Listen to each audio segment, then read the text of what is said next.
দিলে দিলে ক্ষয় করেছে আলবির মা। ঈশ্বর কি তোমার আমার মিলন। 2010 সালে 9 নভেম্বর ভবিষ্যতে কি হবে তা না ভেবেই বিয়ে করে ফেলেন দুই প্রেমিক প্রেমিকা। বিয়েটা যেদিন হয় সেদিন প্রেমিক ছেলেটির পকেটে ছিল মাত্র 2000 টাকা। বিয়ের মিষ্টিটা তিনি কিনেছিলেন বন্ধুর কাছ থেকে টাকা ধার করে। সে যাই হোক, বিয়ের পরে শুরু হয় আসল ঝড়ঝাপটা। একদিকে বাবা মায়ের একমাত্র মেয়ে, আর অন্যদিকে কষ্টে বড় হওয়া মায়ের বড় ছেলে। স্বাভাবিকভাবে তাদের প্রেমের বিয়েটা ছিল এক যুদ্ধের মতো, যেখানে লাল নীল সংসার সাজানো থেকে শুরু করে সবকিছু ছিল ভীষণ সংগ্রামের। বলছিলাম ছোট পর্দার অভিনেতা আলভি ও তার স্ত্রী ইকরার কথা।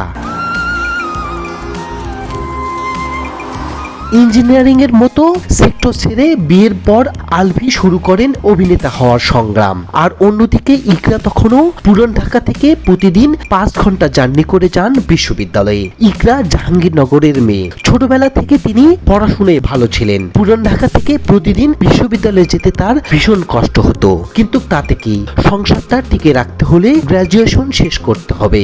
এমনকি শুধু পড়াশোনা শেষ করলেই হবে না, একটা চাকরিও করতে হবে। এই যখন অবস্থা, তখনই শুরু হয় দুজনেরই স্বপ্নের সংসার। 2015 সালের কথা। ইকরা একটি পার্ট টাইম চাকরি নেন, আর আলভি তখনও চাকরি খোঁজেন। এভাবে দৌড়াতে দৌড়াতে একদিন সুযোগ আসতে শুরু করে। ধীরে ধীরে স্বপ্নগুলো পূর্ণ হতে থাকে। পছন্দের দেশে বছরে 5 বার ভ্রমণ করেন, এমনকি সন্তানের আগমন উপলক্ষে নিজের প্রথম গাড়িটাও কিনে ফেলেন। দুজনের ছিলেন একই রকম চিন্তা, ফলে পাগলামিটা বেশ ভালোভাবে জমে উঠত সব সময়। দূর থেকে দেখলে মনে হতো চাহিদা মাত্র জীবন তাদের সবকিছু দিয়েছে, কিন্তু আসলে ব্যাপারটা মোটেই এমন না। মূলত তিল তিল করে পরিশ্রম করে তারা পাড়ি দিয়েছেন যৌথ জীবন।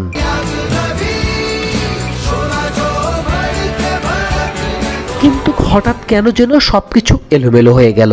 এক বুক অভিমান নিয়ে ইকরা পাড়ি জমালেন না ফেরার দেশে। সোশ্যাল মিডিয়ায় এখন গুঞ্জন আলভির পরকীয়ার কারণে নিজের জীবন শেষ করে দিয়েছে তার স্ত্রী।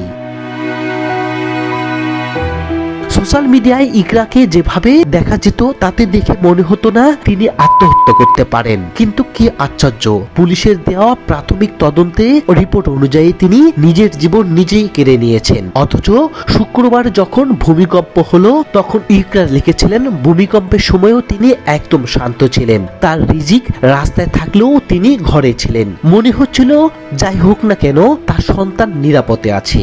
একবার ভাবুন তো, শুক্রবারে যে মানুষটা নিজের সন্তানের কথা ভেবেছিলেন, সন্তানের প্রতি মায়ের অন্তত মায়া টের পেয়েছিলেন, তিনি ঠিক কি কারণে শনিবার দুপুরে আত্মহত্যা করলেন? সোশ্যাল মিডিয়ায় ভাইরাল হওয়ার একাধিক পোস্টের দাবি গতকাল আলভি তার ফেসবুকে একটি স্ট্যাটাস দেন।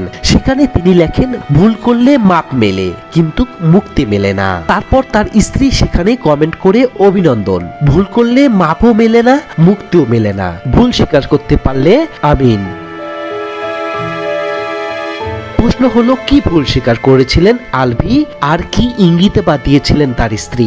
নেটিজেনদের একাংশ বলছে পরকীয়া করছিলেন আলভি। এমনকি নেপালে শুটিং এর কথা বলেও তিনি গিয়েছিলেন মূলত পরকীয় প্রেমিককে নিয়ে জন্মদিন সেলিব্রেট করতে। আসলে কি তাই? তবে কি আলভির পরকীয়ার বলি হলেন তার স্ত্রী? এর উত্তর এখনই দেবার সুযোগ নেই। তবে যদি এমনটাই হয়, তবে আরো একবার নড়ে উঠবে গোটা বিনোদন ইন্ডাস্ট্রি।